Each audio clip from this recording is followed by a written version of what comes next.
नमस्कार. मस्त मराठी किचनमध्ये तुमचं सर्वांचं स्वागत आहे. तर आज आपण क्रिस्पी टी टाईम स्नॅक्स बनवणार आहे. तर जर तुम्हाला माझ्या रेसिपीज आवडत असतील तर माझ्या चॅनल सबस्क्राईब करा, बेल आयकॉनवर क्लिक करा आणि मला कमेंट करून सांगा तुम्हाला माझ्या रेसिपीज कशा वाटल्या. आणि मला नवीन रेसिपीज बघायचे असतील तर डिस्क्रिप्शन बॉक्समध्ये मी लिंक दिलं, तुम्ही तिथे जाऊन बघू शकता. आणि हे नाश्ता बनवणं खूपच सोपं आहे आणि हे आपण एअरटाईट डब्यामध्ये बंद करून ठेवलं तर आपण 15 दिवस फ्रीजमध्ये ठेवू शकतो आणि जेव्हा आपल्याला पाहिजे तेव्हा आपण तळून त्यांना खाऊ शकतो. हे खरंच खूपच क्रिस्पी आणि यम्मी बनतं आणि ह्याची रेसिपी खूपच सोपी आहे.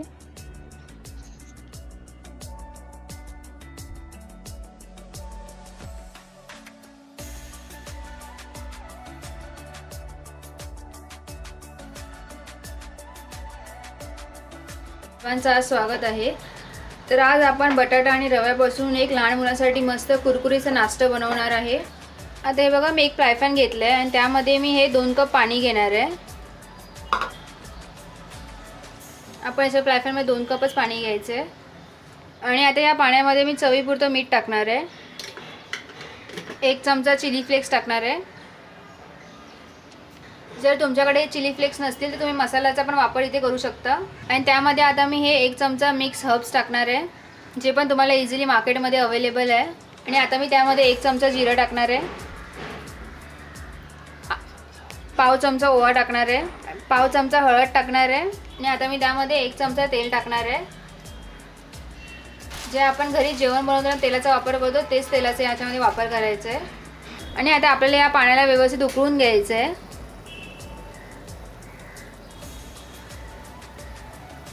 आणि इथे आपल्याला गॅसचा फ्लेम स्लोच ठेवायचा आहे. आता तुम्ही बघू शकता आपल्या इथे पाणी व्यवस्थित उकळलं आहे आणि त्यामध्ये मी आता हा 1 कप रवा टाकणार आहे. मी इथे याच्यामध्ये बारीक रव्याचा वापर करणार आहे. आणि आपल्याला याच्यामध्ये रवा एकदम टाकायचा नाही आहे, थोडं थोडं करून टाकायचं. इथे रवा टाकताना गॅसचा फ्लेम स्लोच ठेवायचा आहे. आणि हे बघा, इथे मी थोडं थोडं करून रवा टाकते त्यामध्ये, कारण की आपण एकदम रवा टाकला त्याचे गट्टे बनतात, म्हणून थोडं थोडं रवा टाकून त्याला व्यवस्थित मिक्स करून घेणार आहे.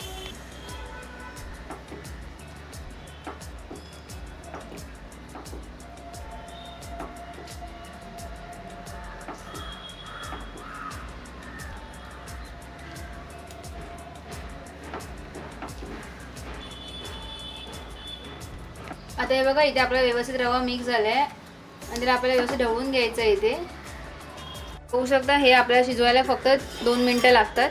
तर तुम्ही बघू शकता मी इथे हे 2 बटाट्यांना उकळून घेतलं होतं आणि यांना किसून घेतलं असं बारीक, आणि ते मी त्यामध्ये टाकणार आहे. आणि आता आपल्याला बटाट्याला पण व्यवस्थित मिक्स करून घ्यायचं आहे. आता तुम्ही बघू शकता आपल्या बटाट्या रव्यामध्ये व्यवस्थित मी मिक्स करून घेतलं आहे. आता हे बघा, तुम्ही बघू शकता या आपल्या रवा आणि बटाट्याच्या मिश्रणाने फ्राय पॅन सोडलं आहे, म्हणजे हे व्यवस्थित तयार झालं आहे. आता मी इथे गॅसचा फ्लेम बंद केला आहे आणि आता ह्याला मी एका भांड्यामध्ये काढून घेणार आहे आणि थोडं थंड करून घेणार आहे. आता ह्याला मी अर्ध्या तासासाठी थंड करून घेणार आहे. हे पीठ व्यवस्थित थंड झालं आहे. आता मी त्यामध्ये थोडंसं मीठ टाकणार आहे, कारण आपण त्याच्यामध्ये बटाटा टाकला होता. आणि त्याची अजून चव वाढवण्यासाठी मी त्यामध्ये 1 चमचा पावभाजी मसाला टाकणार आहे.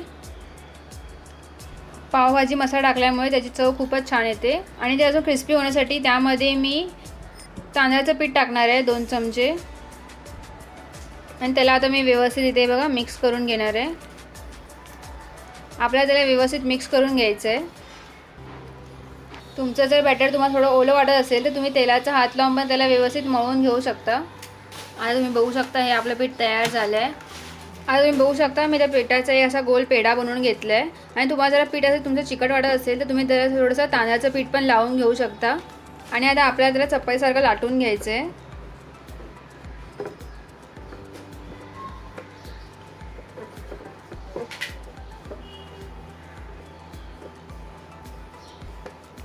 आता तुम्ही बघू शकता आपली इथे चपाती लाटून झाली आहे. तुम्ही बघू शकता मी इथे ह्या हार्ट शेपचा कटर घेतला आहे. तुमच्याकडे जो शेप असेल त्या शेपने तुम्ही हे कापू शकता.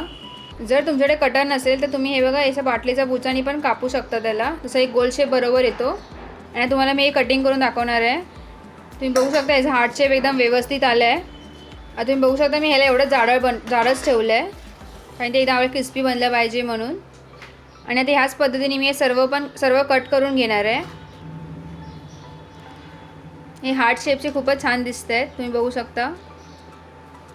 आता तुम्ही बघू शकता दुसरा पेढा पण मी असंच लाटून घेणार आहे. कापून घेणार. आता हे बघा मी जी गोल चपाती बनवून घेतली आणि परत मी हार्ट शेपने त्याला कापून घेणार आहे.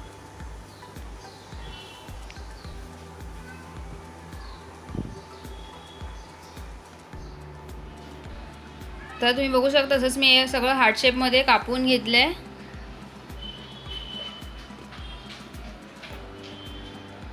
कटिंग केल्यानंतर जे पीठ उरतं ते पण तुम्ही परत मळून घेऊ शकता.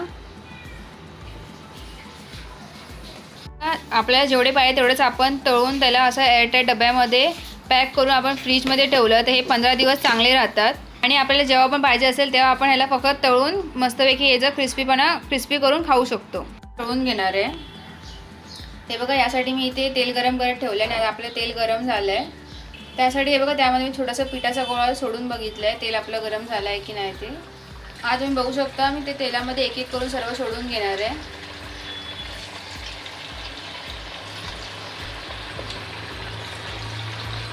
आपल्याला ह्याला स्लो गॅसवरती तळून घ्यायचं आहे. आता तुम्ही बघू शकता मी त्याला एक एक करून परतून घेणार आहे.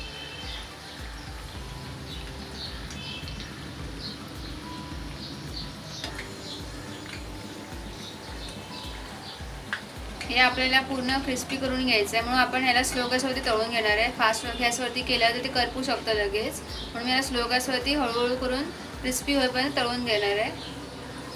आता तुम्ही बघू शकता हे आपला नाश्ता तयार झाला आहे. आता ह्यांना मी हळूहळू काढून घेणार आहे. हे बघा हे एकदम गोल्डन ब्राऊनच झाले आहेत. ते बघा हे एकदम क्रिस्पी आणि गोल्डन ब्राऊन झाले आहेत आणि ह्याच पद्धतीने मी हे सर्व तळून घेणार आहे आता. आणि आपल्याला ह्याला स्लो गॅसवरती तळून घ्यायचं आहे. आणि आता ह्यांना मी एका डिशवरती काढून घेणार आहे.